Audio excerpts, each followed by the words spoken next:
Shalom Bapak Ibu, ini adalah kelanjutan dari 2 minggu lalu saya sharing di tempat ini, di mana kalau saudara masih ingat bicara tentang divine nature, kodrat ilahi, di mana divine power itu akan memberikan hasil divine nature.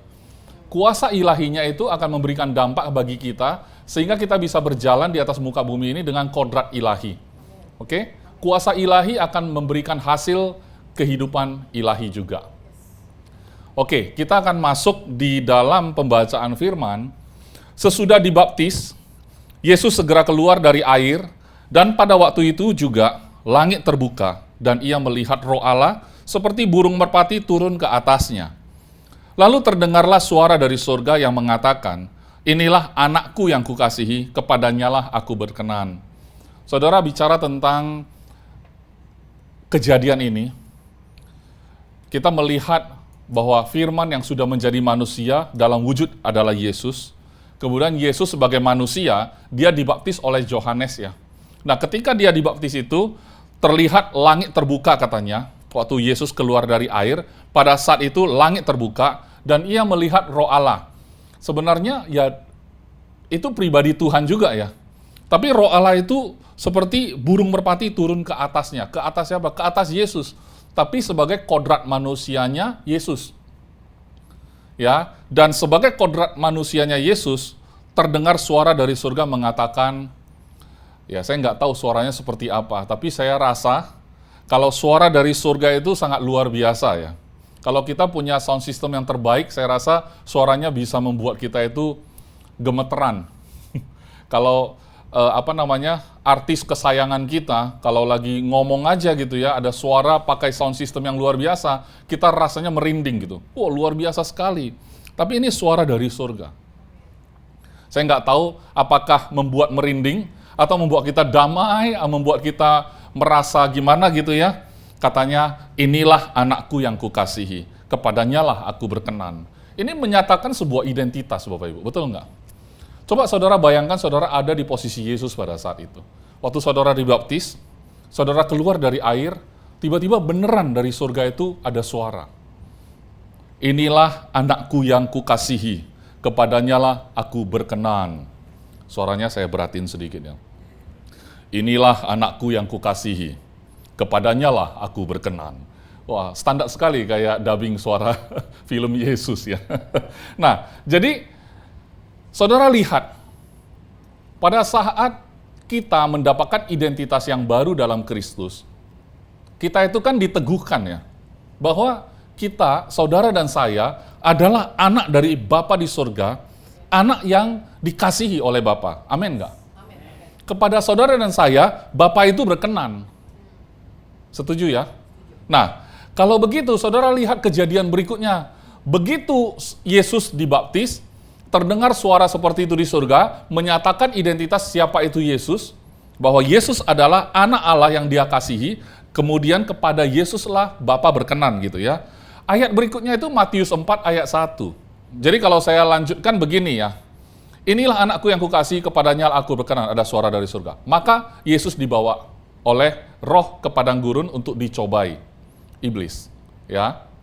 Dan setelah berpuasa 40 hari dan 40 malam, akhirnya laparlah Yesus. Berapa hari saudara Yesus berpuasa?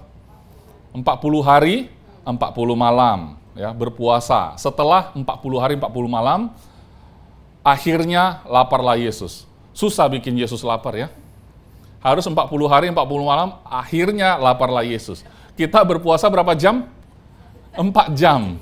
Akhirnya laparlah saudara dan saya. Langsung nyari-nyari mangsa mau makan apa. Ya. Di saat kita paling lapar, yang paling tergoda itu apa? Ya makanan. Kan begitu ya.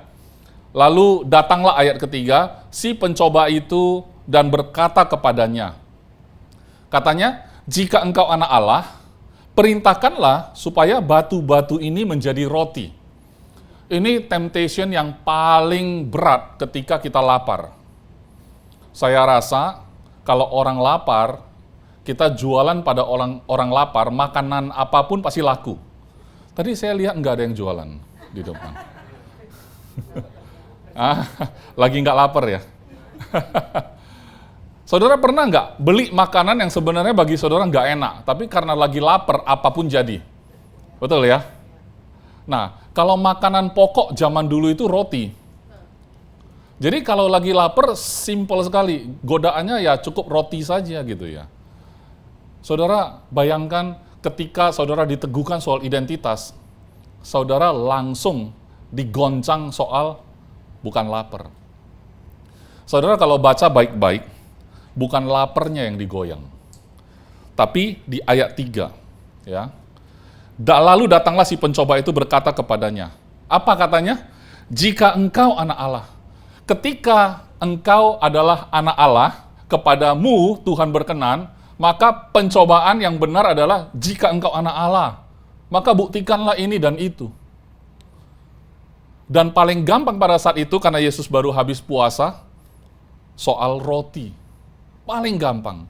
Jadi saudara, dari firman Tuhan hari ini, kita harus paham agar si pencoba itu, yang namanya penipu gitu ya, nggak usah kita ditipu terus-menerus. Dari dulu ya, zaman Yesus, memang polanya sudah ketahuan modusnya. Ketika kita mendengarkan firman Tuhan di House of Healing, di God's Beloved Church ya, di sini, saudara selalu diteguhkan siapa engkau dalam Kristus kan, bukan? Betul ya? Saudara adalah anak Allah, dia mengasihi saudara, dia menerima saudara seperti menerima anaknya sendiri, Yesus Kristus, itu sepertinya melegakan kita. Tapi saudara, setelah itu, next step-nya langsung, jika engkau anak Allah, buktikan. Jika engkau anak Allah, buktikan ini dan itu. Karena dari 3 pencobaan, selalu diteguhkan, jika engkau anak Allah, maka ubahlah batu ini menjadi, perintahkanlah supaya batu-batu ini menjadi roti. Tapi saudara lihat ya jawaban Yesus di ayat keempat. Tetapi Yesus menjawab, ada tertulis, manusia hidup bukan dari roti saja, tetapi dari setiap firman yang keluar dari mulut Allah. Saudara, Yesus itu sebenarnya mengutip dari ayat Perjanjian Lama, saudara. Ya, dalam Perjanjian Lama, itu kitab itu ditulis dalam bahasa Ibrani. Dalam Perjanjian Baru, Alkitab ditulis dalam bahasa Yunani, saudara. Ya, jadi kalau misalkan kita baca Alkitab versi Yunani, ya, tapi terjemahan Yunani, tapi kita baca Perjanjian Lama gitu ya, itu namanya kitab Septuaginta. Ya, saudara kalau dengar kata Septuaginta itu artinya Alkitab Perjanjian Lama yang harusnya bahasa Ibrani diterjemahkan dalam bahasa Yunani. Karena berita Injil ini kan dikabarkan dengan bahasa Yunani pada saat itu ya, Perjanjian Baru. Ya, waktu bahas tentang Perjanjian Baru, Perjanjian Lama ke gereja Perjanjian Baru, mereka terjemahkan ke bahasa Yunani semua. Itu Septuaginta. Tetapi bagaimana kalau sebaliknya? Kita pengen baca dalam bahasa Ibrani tentang firman Tuhan yang ada di Perjanjian Baru, yaitu masalah terjemahan saja, Bapak Ibu. Tetapi kalau kita bahas tentang manusia hidup bukan dari roti saja, tetapi dari setiap firman yang keluar dari mulut Allah, saya ingin mengajak saudara melihat sebenarnya di Ulangan 8 ayat 3, hal itu sudah diungkapkan. Ya, Ulangan 8 ayat 3, jadi ia merendahkan hatimu, membiarkan engkau lapar, dan memberi engkau makan mana. Ini berarti bicara tentang waktu mereka di padang gurun. Ya, di padang gurun itu ya lapar. Yesus dicobai 40 hari, 40 malam setelah puasa, dicobai juga di padang gurun, Bapak Ibu. Betul tidak? Di padang gurun itu, orang yang sedang posisi lapar pasti nyarinya makanan, saudara. Paling gampang di-challenge. Saudara, saat kita tahu Yesus baru saja mendapatkan peneguhan dari surga bahwa dia adalah anak Allah yang dikasihi, kepadanya Bapa berkenan, langsung yang di-challenge, jika engkau anak Allah, langsung di-challenge. Artinya apa? Dia challenge pakai apa? Dia challenge pakai human nature, punya kebutuhan. Tapi men-challenge divine nature-mu. Saudara, saya ulangi ya.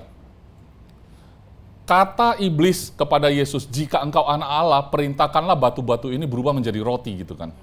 Artinya, jika engkau anak Allah itu bicara divine nature kan.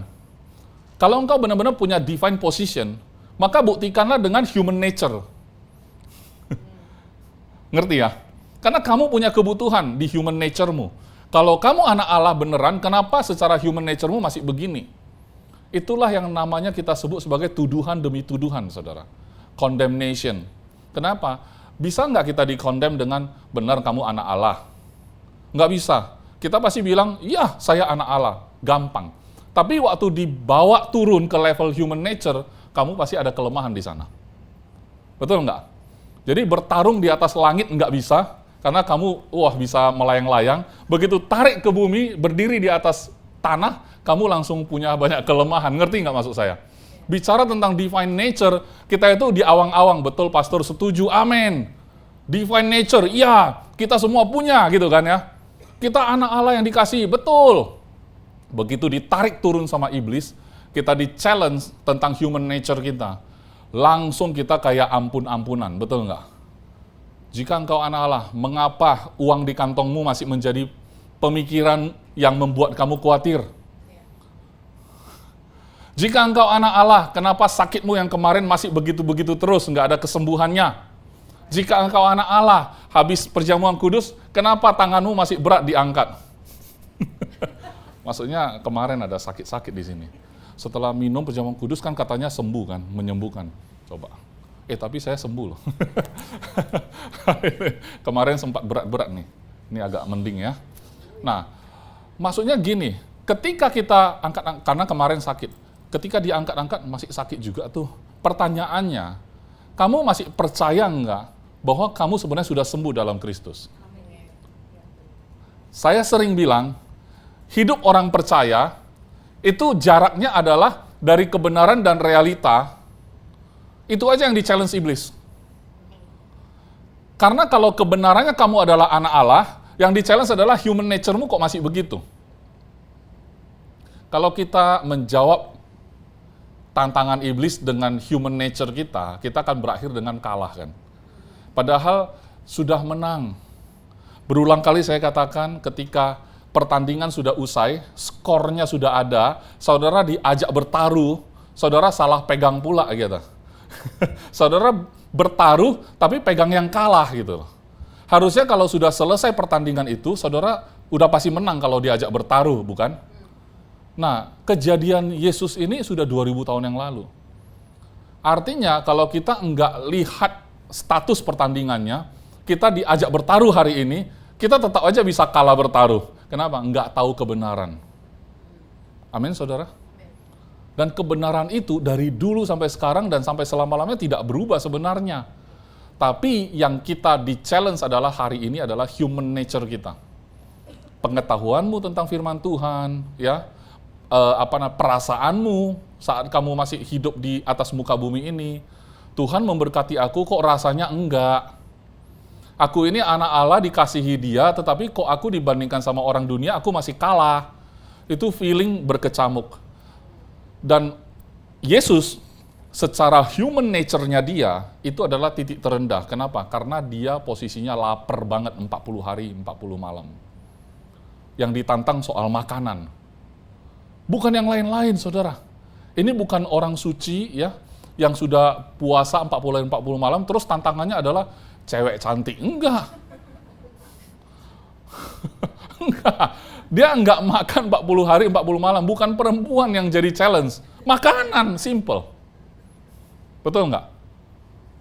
Jadi, saya ingin mengingatkan kita semua, saat saudara percaya dan tahu siapa engkau dalam Kristus, langsung hadapannya adalah, step berikutnya adalah engkau di-challenge human nature-mu. Engkau langsung di-challenge keberadaanmu. Betul nggak engkau anak Allah? Kalau betul, kenapa masih begini, kenapa masih begitu? Betul nggak? Dan itu terjadi bahkan terhadap Yesus sendiri. Jadi, kalau kita tidak mengerti kebenaran ini, kita akan rugi sekali gitu ya Bapak Ibu ya. Di dalam Ulangan 8 ayat 3 katanya, jadi Ia, Tuhan, ya, merendahkan hatimu, berarti dulu itu Yahweh gitu ya. Yahweh Elohim gitu ya. Zaman orang Israel ya. Mereka kenalnya Yahweh. Membiarkan engkau lapar katanya dan memberi engkau makan mana. Yang kalau kita jualan roti mana hari ini pasti banyak rasa. Karena target kita supaya orang setelah makan mereka nanya mana lagi gitu ya, supaya terus order sama kamu ya. Tapi sekarang ini mana ya, waktu itu di padang gurun ya. Oke, lapar mereka, tapi dikasih makan mana. Mana ini apa? Yang tidak kau kenal. Dan yang juga tidak dikenal oleh nenek moyangmu. Sesuatu makanan yang asing gitu. Yang benar-benar baru. Jadi cara Tuhan memenuhi kebutuhanmu sebagai anak-anak Tuhan, harusnya memang dengan cara yang tidak sama dengan dunia. Sesuatu cara yang tidak alamiah bagimu, satu cara yang tidak familiar maksudnya. Kenapa? Karena di sini pun mana itu tidak kau kenal, bahkan nenek moyangmu tidak kenal juga. Ini makanan baru gitu ya. Cara Tuhan memberi makan kepada anak-anaknya, itu sesuatu yang benar-benar fresh dari surga, yang tidak perlu engkau banding-bandingkan dengan apa yang kamu familiar saat ini. Kebutuhanmu akan dipenuhi oleh Tuhan dengan cara yang tidak kamu familiar. Tapi human nature kita akan selalu berontak, karena human nature kita itu merasa, kalau Tuhan memberkati aku, harusnya hari ini di rekeningku sudah harus ada angka sekian. Sementara di posisi lain juga, ya, banyak orang-orang yang bukan anak Tuhan, rekeningnya sudah lebih jumbo dari saudara, tetap saja dia hidup dalam kekhawatiran. Ya, saya selalu bilang, kalau masalah yang timbul dalam hidup kita itu bisa selesai pakai uang, artinya masalah itu masih kecil. Betul ya? Kalau masalah yang engkau hadapi pakai uang nggak bisa selesai, ini masalah besar. Ya, di luar sana orang tidak punya Tuhan ceritanya, mereka bergumul berjuang dalam hidup dia, banyak loh masalah yang tidak bisa selesai walaupun mereka punya uang. Tapi meanwhile di sisi yang lain anak-anak Tuhan masih bergumul soal uang. Nah, kira-kira saudara, apakah Tuhan tidak ingin memberkati saudara? Pasti. Tapi cara dia memberkati harusnya levelnya di atas dunia ini. Betul tidak? Karena selain human nature-mu, dia memberimu divine nature. Amin? Divine nature-mu itulah yang bisa mengubah situasi ya dengan cara yang tidak lazim. Bagaimana kalau saya bilang kepada saudara, hidup saya dan keluarga itu dibentuk dengan firman Tuhan, ya, bukan melihat kenyataan hidup. Ini pasti kita harus butuh peneguhan, kesaksian demi kesaksian. Tapi saya nggak bisa. Kalau saya sampaikan kesaksian saya, yang saudara pasti akan membuat saudara gagal fokus. Mengapa?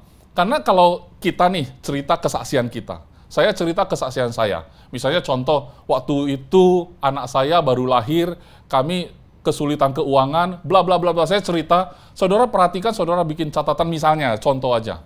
Oh, apa yang dilakukan Pastor Is pada waktu itu adalah poinnya 1, 2, 3. Saudara pikir itu poinnya. Kemudian saudara coba tiru poinnya. Makanya banyak sekali buku rohani yang contoh ya, 7 langkah menuju kebebasan finansial. Jangankan 7 langkah, 1 langkah aja susah dipenuhinya. Kan gitu ya. Ada orang yang sudah berusaha melakukan 7 langkah, langkah ke-7 dia gagal. 6 langkah sudah bagus. Akhirnya kita cari apa? Rumus. Di dalam sepak terjangnya Yesus ketika dia di atas muka bumi, bisa nggak kita rumuskan dia? Nggak bisa. Dia menyembuhkan orang buta pakai ludah. Rumuskanlah coba. Coba buat rumusnya. Tanah liat, lumpur ya. Lumpur atau tanah liat, nanti baca ulang aja. Taruh di matanya, itu kan yang nggak buta malah jadi buta kalau kita yang lakuin, betul nggak? Ini kebalikan, dia buta, pakai lumpur gitu ya, tanah liat, terus pakai ludah gitu ya, jadi sembuh. Cobalah rumuskan itu. Makanya ketika kita mendengarkan kesaksian orang, kita selalu cenderung bikin rumus. Oh, Bapak A, begini dia, breakthrough dia. Oke, 1, 2, 3 stepnya. Oh, Bapak B, breakthrough juga, ini dalam nama Yesus juga soalnya. Oh, dia berdoa soalnya, dia catatlah berdoa. Dia tiru, nggak bisa juga. Ketika nggak bisa, dia tanya Bapak C lagi. Bapak C rupanya puasa. Terus dia catat lagi puasa tambah.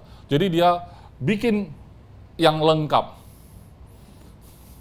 Bapak A, Bapak B, Bapak C kurang lengkap. Saya udah dapat yang lengkap nih. Begitu saya bikinin ya yang lengkap, sayangnya berhasil pula. Dia breakthrough. Jadi dia bikin buku dong. Akhirnya orang baca buku dia. Oh ya, ini rangkuman dari ABC. Tapi waktu dia terapkan nggak bisa. Tentu dia harus cari pengalaman dia sendiri lagi supaya dia bisa bikin lagi dia sebagai Bapak D. ABC tambah D, nah ini buku lebih lengkap. Ya kan? Stephen R. Covey kan ada bikin 7 Habits ya, of Highly Effective People kan. Ada 7 kebiasaan yang dilakukan oleh orang-orang yang efektif gitu ya. Itu salah satunya adalah mulai dari awal kan gitu ya. Mulai dari akhir. Kemudian apalagi banyak yang dia ajarin di situ kan. First thing first. Ya, utamakan hal-hal yang utama kan gitu ya. Bicara prioritas. 7 kebiasaan. Kalau dilanjutkan 10 tahun rasa pasti kurang. Makanya the 8th habit muncul. Ada kebiasaan ke-8. Bikin buku kebiasaan ke-8. Sempurnakan aja terus. Memang mereka luar biasa. Bikin rumusan seperti itu memang luar biasa. Matematika juga luar biasa, bukan? Ketika kita melihat ahli matematika hitung-hitungan, wah kita itu takjub ngelihat, kok bisa ya mereka hitung begitu? Tapi saudara, bagaimana ketika Tuhan turun ke atas muka bumi, kemudian kita nggak bisa merumuskan itu?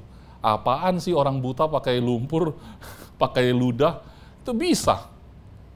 Kita coba-coba malah yang bisa melihat malah jadi nggak bisa melihat gitu.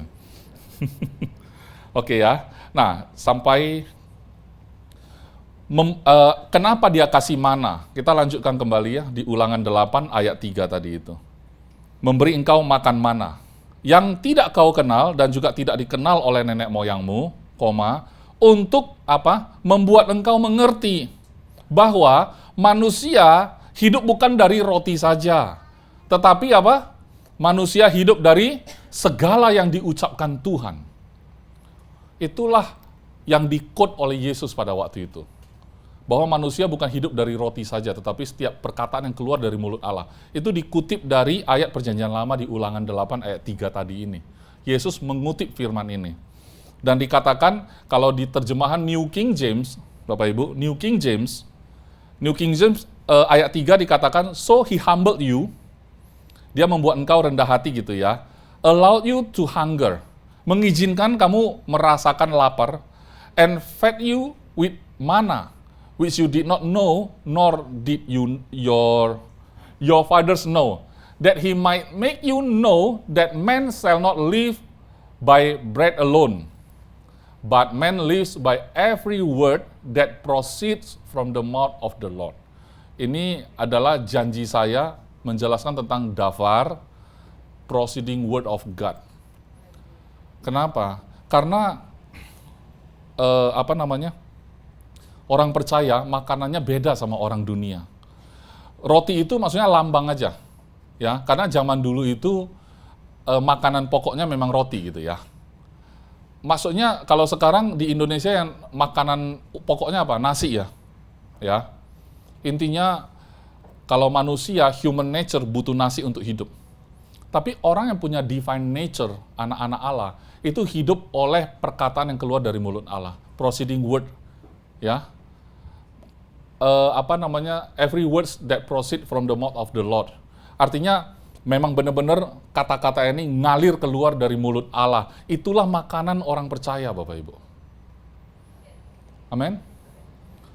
Ketika saudara mau hidup dalam divine nature, saudara makanannya adalah firman Allah yang keluar dari mulut Allah. Kalau saudara tidak makan itu, tapi makannya adalah aice-aice terus, saudara hidup dalam human nature. Ketika orang yang hidupnya secara human nature terus, padahal dia anak Allah, itulah orang-orang yang suka kebingungan dalam hidupnya, saudara. Mengapa? Untuk membedakan sebuah keadaan atau kejadian, itu dia pun udah bingung. Kok kalau aku anak Allah, kenapa aku begitu ya? Karena yang dia makan nasi melulu. Hidup oleh roti saja. Jika engkau anak Allah, ubahlah batu ini jadi roti. Kalau ubah roti jadi batu bisa ya, biarin aja. Mengeras.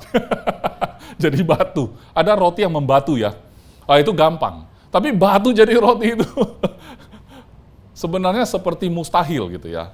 Jadi anak-anak Allah itu suka di-challenge untuk melakukan hal-hal mustahil hanya gara-gara identitas. Betul nggak saudara?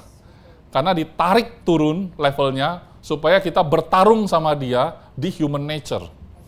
Yesus tidak lakukan itu. Yesus langsung bilang bahwa manusia bukan hidup dari roti saja, tetapi dari firman Allah, setiap firman yang keluar dari mulut Allah, perkataan yang keluar dari mulut Allah. Betul ya? Nah, itu kalau kita baca lagi ya tentang Yesus dicobai, berikutnya juga dia bilang, jika engkau anak Allah. Kan begitu. Sampai yang percobaan ketiga, ya kan, kalau engkau mau menyembah aku. Ini lebih kasar lagi. Yesus enggak goyah, jika engkau anak Allah. Baru tadi dikatakan, engkau adalah anakku yang kukasihi. Mau dengar Bapak ngomong atau iblis ngomong? Bapak ngomong, engkaulah anakku yang kukasihi, kepadamu aku berkenan. Itu Bapak ngomong pada saudara. Iblis bilang, jika engkau anak Allah, buktikan. Jadi dulu saya pernah kan khotbah juga di GBC, saya bilang ketika iblis mulai berkata-kata, jika engkau anak Allah, jangan kasih lanjut. Tampar aja, push, diam, aku memang anak Allah. Jika engkau anak, puing, langsung diam. Aku anak Allah, udah. Jangan dilanjut, kalau dilanjut, bener juga ya. Aku mau ngetes gitu ya. Batu bisa jadi roti dalam nama Yesus, dalam nama Yesus. Sama ya ketika saya yakin ya, saya sok tahu ya. Contoh ya, Pastor Yudi dapatkan dari Tuhan contoh. Ini House of Healing. Banyak orang akan disembuhkan. Tuhan memang taruh panggilan itu di hati gembala kita, sehingga nanti kalau orang datang dengan kebutuhan yang namanya butuh kesembuhan, didoakan. Kadang Pastor Yudi juga seperti profetik ya. Di sini ada yang merasakan seperti ini, Tuhan sembuhkan engkau gitu kan ya. Itu nanti bisa lo di-challenge lo. Mana itu belum sembuh tuh, masih datang 2 kali, 3 kali pakai kursi roda. Itu yang tadi merilis kata-kata proceeding word, ngomong. Terus ngelihat kenyataan, kok 3 kali, malu juga. 4 kali datang masih pakai kursi roda. Itu gimana rasanya? Jangan izinkan human nature mengganggu divine nature-mu. Amin, saudara? Kenapa? Karena human nature-mu itu up and down. Saya dulu juga lebih ekstrim, saya ngomong. Jadi kalau kamu minta kesembuhan, terus nggak boleh mati lagi dong. Ya kan? Bahkan Yesus membangkitkan Lazarus, pertanyaan saya, Lazarus sudah mati belum hari ini? Yesus yang bangkitkan dia loh, dari kematian. Hari ini sudah 2000 tahun lebih, udah pasti mati lagi. Lazarus, even sudah dibangkitkan dari kematian, bakal mati lagi gitu loh. Human nature seperti itu. Kenapa kita izinkan iblis men-challenge kita tentang divine nature kita dengan human nature kita? Jangan pernah izinkan itu Bapak Ibu. Setuju nggak Bapak Ibu? Saudara, mulai hari ini, kalau saudara paham firman ini, saudara ambil, saudara tidak akan tertipu lagi.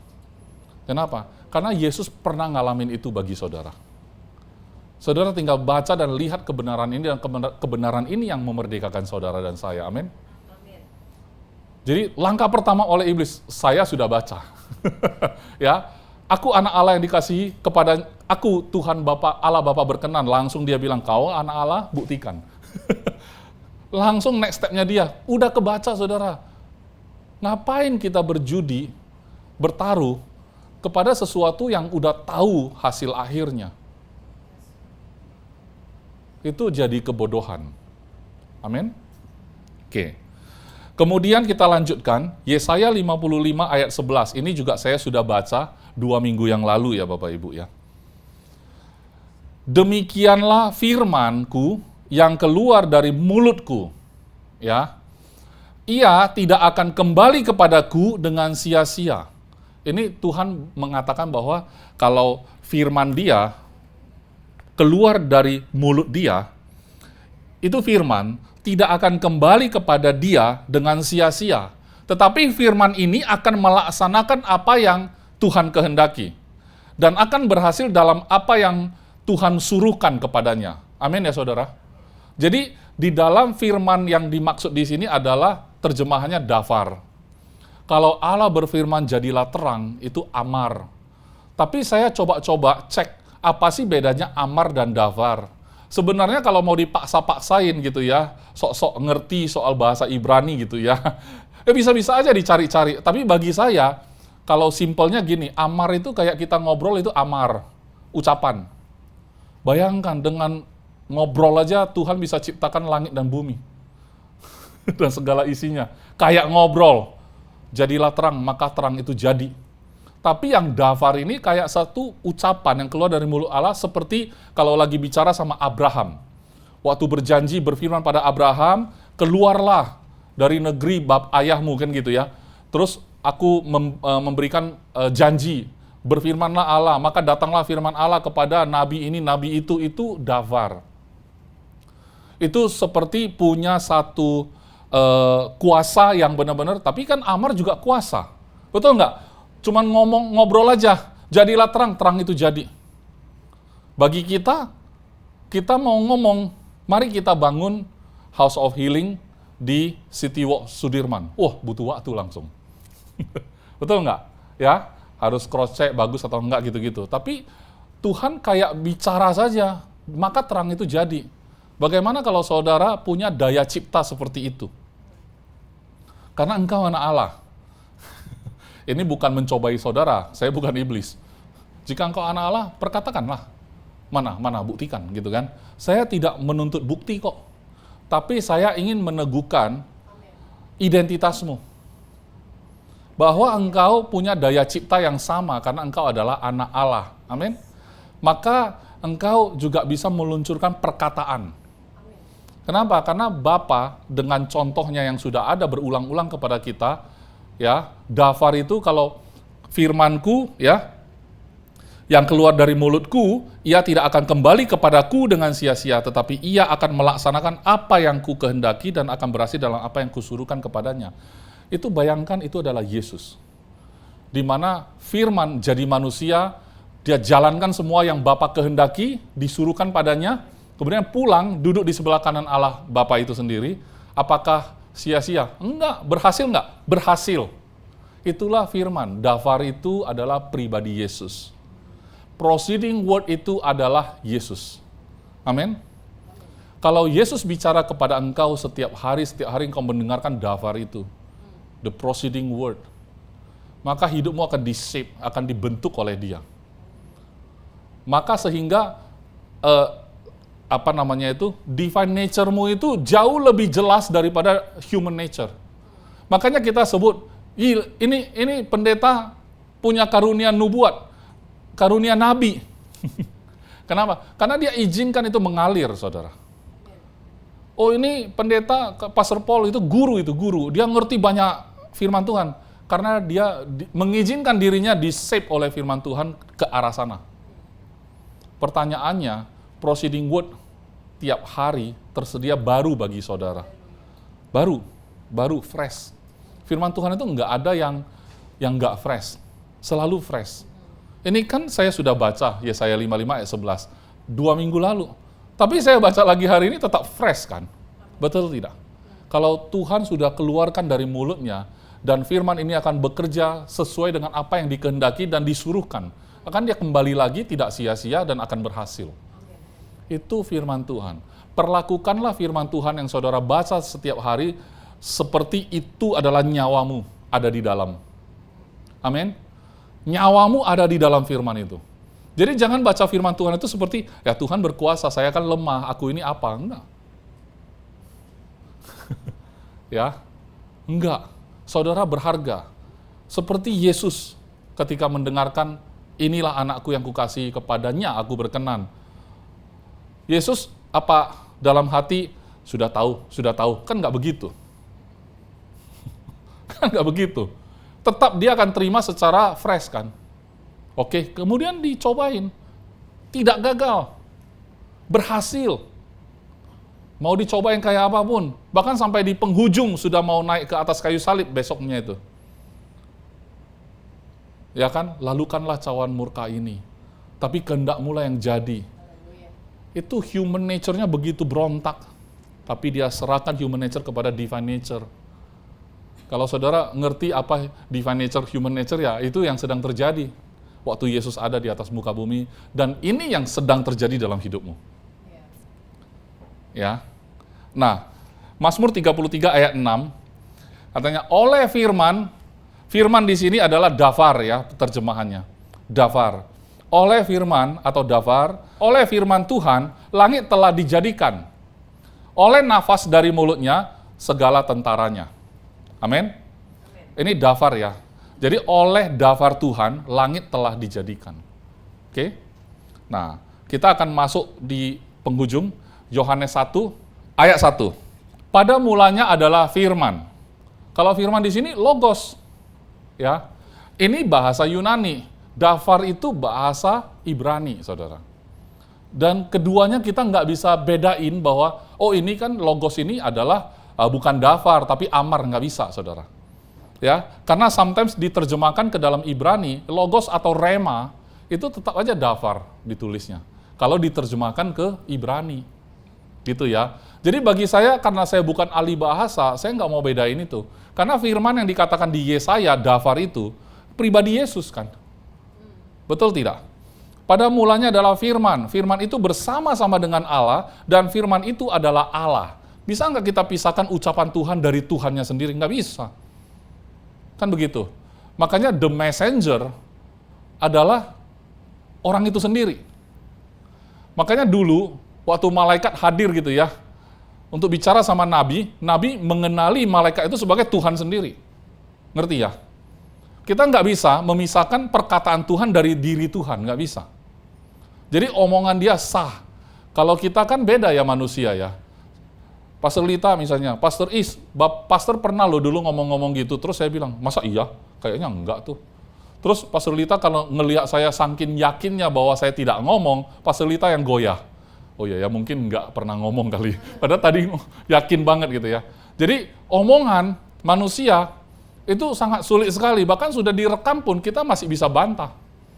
Kira-kira Tuhan apakah seperti itu? Enggak. Apa yang sudah diucapkan nggak bisa dibantah. Ya, itu firm sekali. Bahkan itu adalah landasan fondasi bagaimana dunia dibentuk. Sekali terbentuk, ya jadi dia. Enggak goyah. Jadi firman Tuhan, proceeding word-nya Tuhan, itu akan membentuk hidupmu, dan hidupmu itu akan teguh berdiri. Amin? Tidak lagi goyah up and down, up and down. Yang up and down itu human nature. Ketika kamu up and down, kenali mulai hari ini. Itu adalah human nature-mu. Engkau bukan begitu sebenarnya. Amin? Itu tidak melekat pada identitasmu. Yang melekat pada identitasmu adalah siapa engkau dalam Kristus. Amin? Dan itu kekal untuk selama-lamanya. Karena firman Tuhan kekal untuk selama-lamanya. Ayat 2, ia pada mulanya bersama-sama dengan Allah. Ayat 3, segala sesuatu dijadikan oleh dia, yaitu firman ya. Dan tanpa dia, tidak ada satupun yang telah jadi dari segala yang telah dijadikan. Jadi apapun yang bisa kita lihat itu terbentuk dari firman. Jadi proceeding word akan membentuk hidupmu, saudara. Hari ini apa yang belum kelihatan dalam hidupmu, izinkan proceeding word itu berbicara terus dalam hidupmu. Dan dia akan berhasil bagi apapun yang disuruhkan Bapa kepada dia. Proceeding word itu akan menyatakan sendiri wujudnya kepada saudara ya dalam hidupmu. Kemudian ayat 4, dalam dia ada hidup. Dan hidup itu adalah terang manusia. Pantesan kalau manusia tanpa firman Tuhan, tanpa dafar, the proceeding word, ya, seperti orang tidak punya hidup. Karena katanya hidup itu adalah terang manusia. Ada nggak orang masih bernyawa, tapi tidak ada terangnya lagi? Seperti dia juga nggak tahu kenapa dia harus ada di dunia ini, gelap banget gitu, dalam kegelapan. Masih bernafas, tapi sudah mati, saudara. Masih ingat 2 minggu yang lalu saya mengatakan bahwa orang-orang yang punya divine nature adalah orang-orang percaya. Dan orang yang punya divine nature, dia akan hidup walaupun dia sudah mati. Tapi kalau orang yang tidak punya divine nature, dia sebenarnya sudah mati meskipun masih bernafas. Ngerti ya saudara ya? Jadi di dalam dia ada hidup, dan hidup itu adalah terang manusia. Saya mau lompat ke ayat 14, dan kemudian lompat ke ayat 18, kemudian kita tutup. Ayat 14, Firman itu telah menjadi manusia. Siapa itu? Yesus. Dan diam di antara kita. Dan kita telah melihat kemuliaannya. Ya, yaitu kemuliaan yang diberikan kepadanya sebagai anak tunggal Bapa, penuh kasih karunia dan kebenaran. Saudara harus lihat firman yang jadi manusia yang wujudnya Yesus tadi itu. Sebenarnya itu adalah prototipenya Tuhan untuk diri saudara dan saya. Prototipe tahu kan? Kalau, ya dulu saya pernah ngomong juga prototipe itu, kalau manusia bikin produk, dia akan bikin produk contoh dulu. Kemudian ini prototipenya nanti kita akan produksi secara massal. Prototipe dulu, habis itu produksi massal, betul ya? Nah biasanya prototipenya enggak sempurna. Itu manusia. Nanti disempurnakan. Waktu massal itu kan kadang-kadang ada feedback dari lapangan. Si usernya bilang, wah ini kurang ini harus diautomasi. Yang ini kurang. Begitu dia sempurnakan, massal dibuat. Betul ya? Nah itu prototipe manusia. Kalau prototipe Tuhan justru dari sempurna dirusak manusia. Ngerti ya? Adam, itu kan prototipe. Maksudnya, mari kita menjadikan manusia serupa dan segambar dengan kita. Sempurna nggak? Ya pasti sempurna lah. Kan serupa dan segambar, udah sempurna, dirusak sama manusia. Nah, Yesus adalah prototipe. Sempurna nggak? Ya sempurna. Jadi, kehidupan Kristus itu adalah prototipe kita sebenarnya. Jadi kalau dibilang katanya, firman itu telah menjadi manusia dan diam di antara kita dan kita telah melihat kemuliaannya, yaitu kemuliaan diberikan kepadanya sebagai anak tunggal, penuh kasih karunia dan kebenaran, ya seperti itu juga saudara. Seperti itu juga saudara. Karena itu prototipenya kita sebenarnya.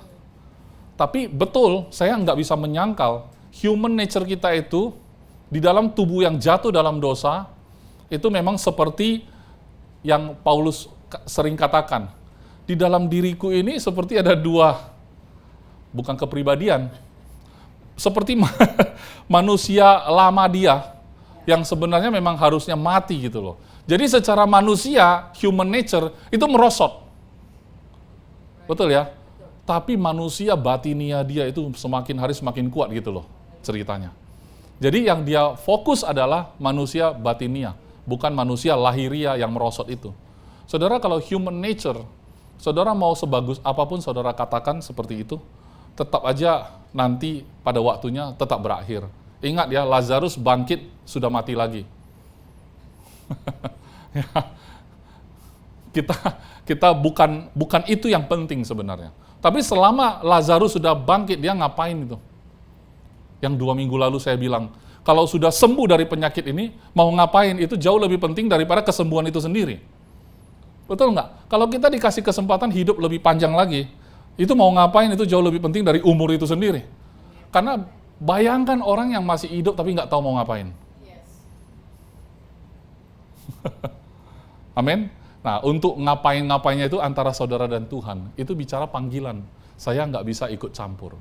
Engkau terlalu berharga. Engkau terlalu unik. Tuhan terlalu personal untuk kamu.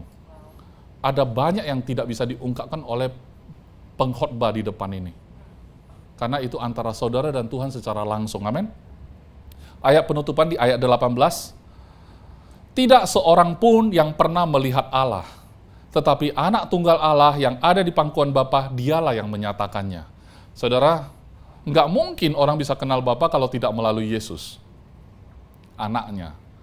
Jadi, kalau mau lihat serupa dan segambar dengan Allah, mulai dari Adam pun, ya, maka makhluk ciptaan di dunia ini mau lihat Tuhan, cuma perlu lihat Adam. Ngerti maksudnya? Karena itu adalah prototipe Tuhan, perwakilan Tuhan. Kalau mau lihat Tuhan, lihat Adam gitu ya. Nah sekarang kita dalam Kristus. Kalau mau lihat Kristus, lihat saudara. Wah, bebannya berat nggak? Orang di dunia ini pengen berkenalan sama Kristus, cukup berkenalan dengan saudara, dia berkenalan sama Yesus. Sehebat itu posisimu. Seberharga itu engkau di mata Tuhan. Ya, tapi ingat, selalu akan di-challenge, masa begitu? Kalau betul begitu, kamu kayak Yesus, kenapa kamu masih begini, kamu masih begitu? Itu human nature-mu yang akan di-challenge selalu. Dan ingatlah itu adalah tipuan iblis, amin? di mata Tuhan, saudara tidak ada cacat celah. Amin. Dia akan mengangkat hidupmu terus, dan kemudian kebenaran di atas segalanya, fakta akan mengikuti. Mengapa kesembuhan bisa terjadi? Karena kesembuhan itu adalah kebenaran. Kalau Tuhan sembuhkan engkau, sembuh. Amin. Kalau sembuh, faktanya belum. Human nature-nya belum. Itu akan mengikuti. Bukan divine nature-mu mengikuti human nature-mu. Amin. Contohnya selalu Yesus. Kalau Yesus itu bergerak dengan divine nature dia yang penuh, human nature-nya mengikuti full 100%. Kemarin, sebelum dia naik ke atas kayu salib, seperti ada pembicaraan secara human nature, tapi tetap dia submit kepada divine nature. Amin. Seperti itulah hidup saudara dan saya juga di dalam Kristus Yesus di hadapan Bapa.